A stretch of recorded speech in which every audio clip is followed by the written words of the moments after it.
Very real. Very personal. I took your advice and wrote him down, polished him. But I was wondering maybe if you could help me. With what, Archie? You went to Juilliard, Miss Grundy. There is no one else in Riverdale I can take lessons from. Believe me, I've looked. Well, I don't think that's a good idea. I don't think we should be alone together. If this is you trying to restart something that never should have started in the first place. No, it's not. It is about the music. But it's also...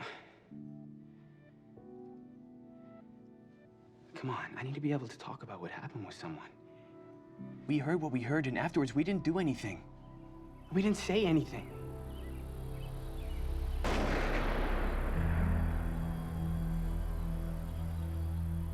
We heard fireworks.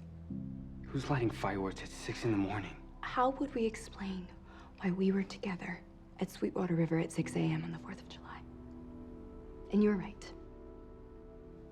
We didn't say anything. We're both gonna have to live with that choice. You understand? I think you should pursue your music. But not with me.